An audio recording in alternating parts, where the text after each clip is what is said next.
Okay, so I'm Eddie. So currently I'm the head of audit and risk for Dutch Lady, and basically I'm an ACCA grad. I'm from Sunway University. I didn't have any overseas graduation or whatsoever, but yeah, I think that after my graduation, I joined Deloitte Risk Advisory. After spending 2 to 3 years there, obtained my chartered title, and that's where I left the company, and I joined Nestle as an auditor. So in Nestle Malaysia for about close to 2 years plus, I was in Switzerland for a short stint. So I was there basically in this headquarters called Vevey in Nestle. I was there for close to 6 months, 4 months plus, and I was posted into Nestle Beijing. I was in Nestle Beijing for a short stint. I came back to Nestle Malaysia to hit the department, and after 4 years in audit function, I was transferred to a commercial finance position, and by supporting sales. So after 3 years, I was rotated to another position handling KitKat per se. So confectionery, I was the Southeast Asia controller for KitKat. There for close to about 6 months or 8 months, and since I doesn't wanted to be traveling around, which I'm quite tired about it already, and I resigned and I joined Dutch Lady. So this is like mark my 1 year plus in Dutch Lady. So yeah, basically. Awesome, thank you. All right, so we're going to move on to Nestle's questions.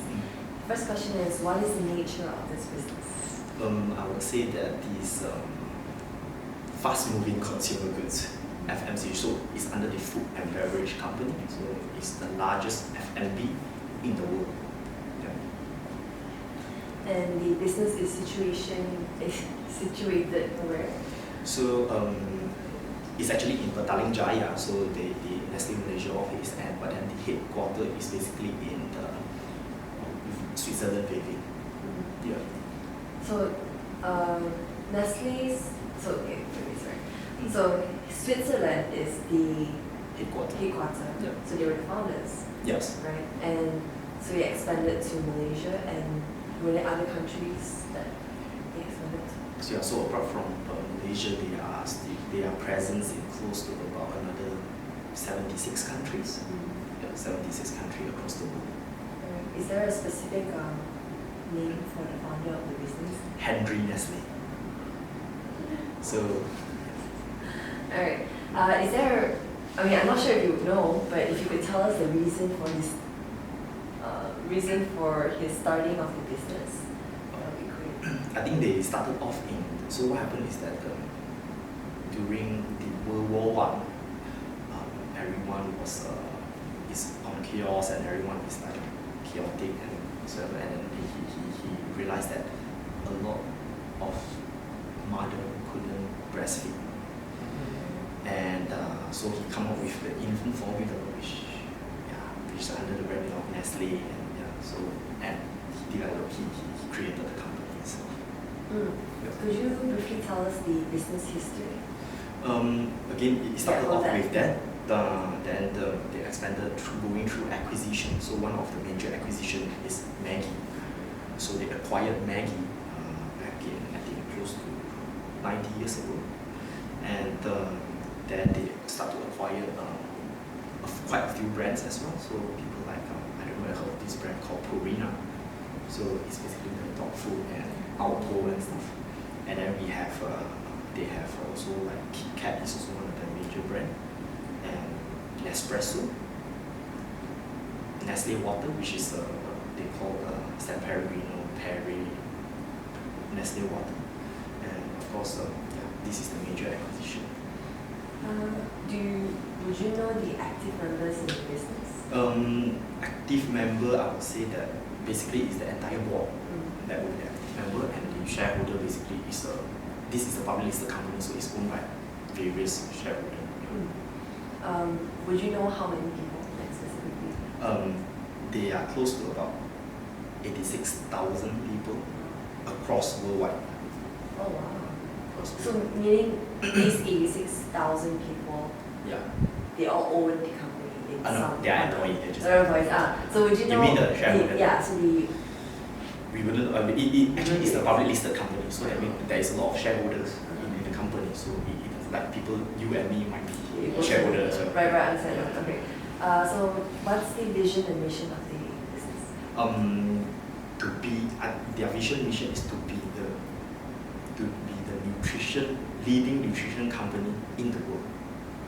So across the board, again, from food perspective, from like Maggi or whatsoever, they wanted to be the nutrition company, so the leading nutrition company. And how has the business expanded over time? Various strategy, because again they go through a lot of merger and acquisition as well. In like China, they go through a lot of merger and acquisition. In the country like Nigeria as well. So Indonesia as well, like Indo food and stuff. It is still a major acquisition. But some country like Malaysia is organic growth. So even without telling you this thing, a lot of people might still think that Nestle is actually a Malaysian company. Right? Yeah. So to compete in the international market, did Nestle increase their profit growth by reducing the cost? Definitely cost control is part of the pipeline. So whether it's a factory cost, whether it's a logistic cost, whether it's a finance cost, whether it's a cost control is all over the place. And the cost control, the cost saving will reflect into the product itself. So it creates value to the product. Right, so was there did they also customize the goods based on the local market? Yes, definitely. Could you briefly explain this on that? Yeah, so just give you an example, like Kit Kat, you will see Kit Kat Teh Tarik, which you will not see in Europe, that's for sure. And you will see coffee tarik, which you will never see as well. And there is a lot of localization, there is a lot of innovation that which is customized to the local. Yeah, so if you go, I think the most famous one is Japan, right? Kit Kat, sake. Yeah. So that's a lot.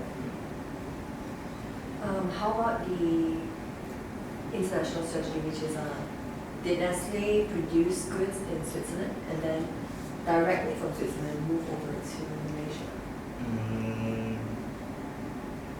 There is some. So like Nespresso, for example. Nespresso capsule, Nespresso machinery, everything is from Switzerland.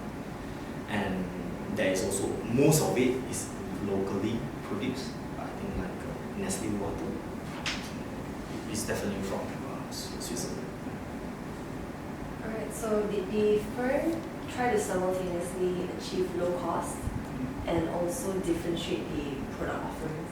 Yeah, so if you look at Maggi, is definitely the Maggi curry also, so it is definitely low cost one. And they have a high range, for example, Maggi Royale, the products given also is a higher cost. So, and of course, if you look at they have Dolce Gusto, which is a lower one, and you have Nespresso, which is a higher one.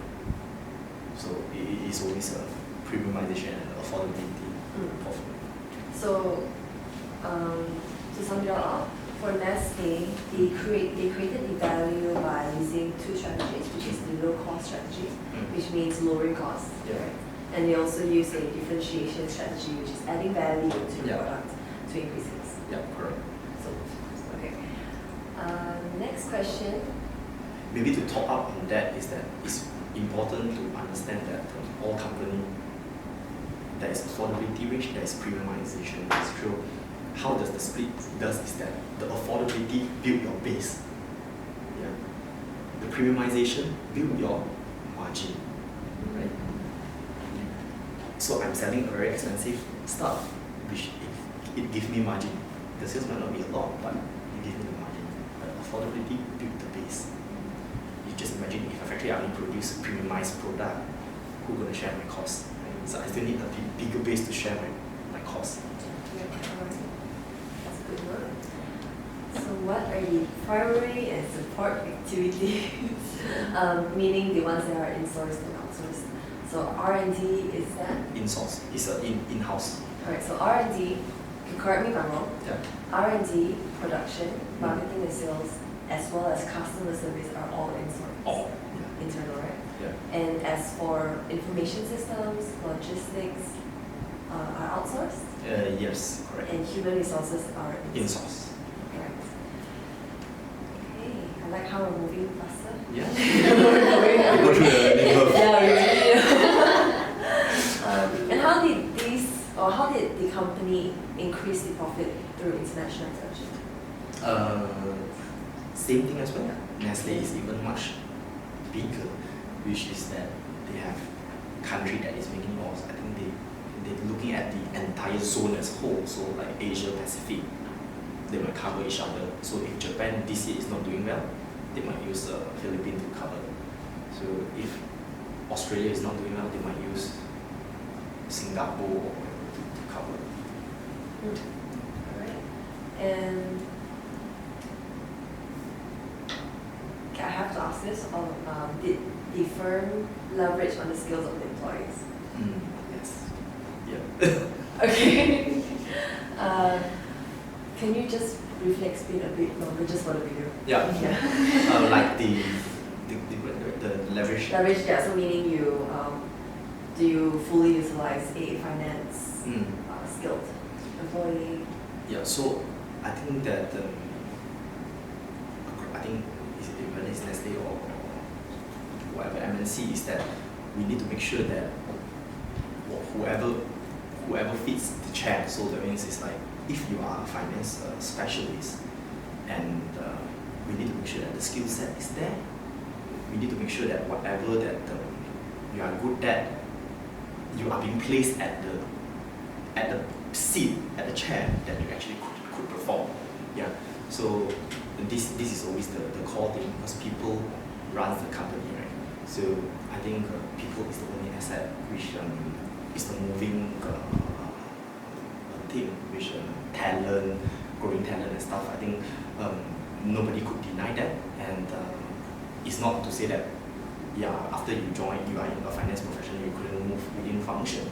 But that's for sure. If you show your talent, possible, there will still be people that moving across function.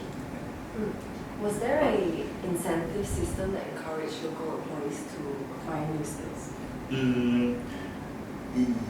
New skill, I would say that there is incentive for example, to pursue professional certificate, training, for example, to learn on a new act, to learn on something new tax law. So definitely that is something that they provide, not incentive, but provide support to acquire new skill. Right, and so these trainings are usually FOC or employees? No, so that means it is like a training conducted by external agent. Then they might ask yourself whether you want to participate, and the company will pay for it. Okay. And what was the main competitive? Maybe I talk up a bit on that. Is that also not just acquiring new skill? At some point, is that also they might send you for a certain mission or whatever to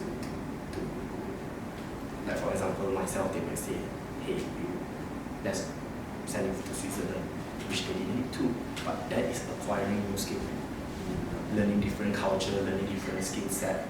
That is a core. Was there any pressures to reduce costs? Yes, with competitor coming out, I think more on locally. I think you can see that competitor in coffee like Ahua and so definitely there's pressure. Their cost by the local company is much lower than the international company. Which international company you have expatriation costs, you have lots of other costs. So I think definitely they face pressure, but then how do you really save in the entire supply chain and you fund it through into your marketing system? Was there a pressure to be locally responsive, meaning adapting to local demands and Yeah, so the bigger it is, like for example, again, halal is a big thing, and of course sugar content is a big thing, packaging, being social responsibility, not to throw your rubbish around, like your waste, properly manage it. That's called. So between these two, which would you say is the main competitive pressure? Competitive pressure.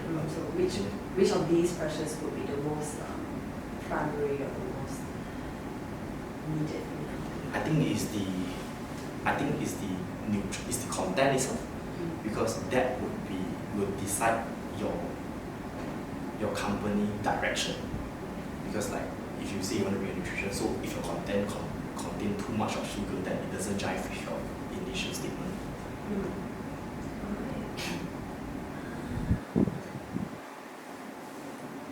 That's pretty much it. I'm just one more. Okay, one more.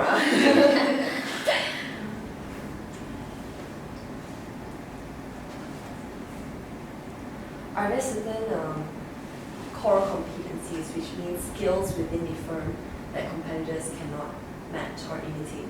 For example, certain products that is licensed or I would say brand name that other company could not imitate. Yeah. So like your brand power, like mine, nobody can even look at other competitor. Oligo, Vico is nowhere near. right. Okay, just gonna ask. I don't think I asked this question for Dutch Lady. Yeah. So we're moving on to Dutch Lady. Okay. Is there a core competency, so skill? Same thing is the brand name, because Dutch Lady we have operating it since decades ago. I think it's the brand name itself. How reliable is your brand name, is your product, and the quality itself, and this is where consumers have faith in. Right. And so the marketing of these two firms were just generally amazing. Yes. To brand it. To build the brand, it takes years, right? Yeah. To destroy it, it takes weeks.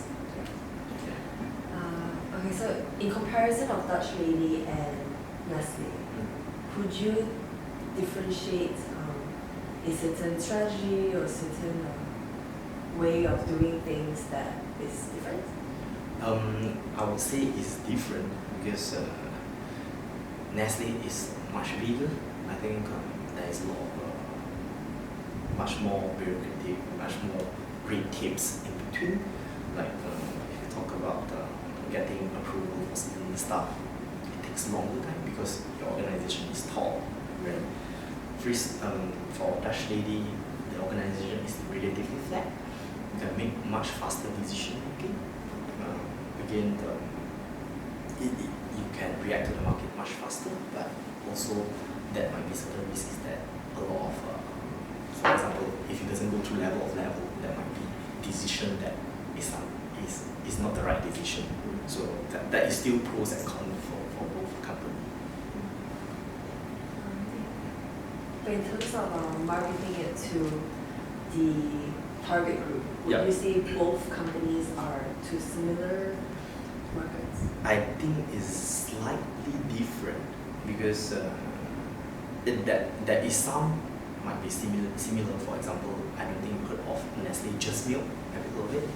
Or Omega, maybe you heard of Omega. So that is Omega is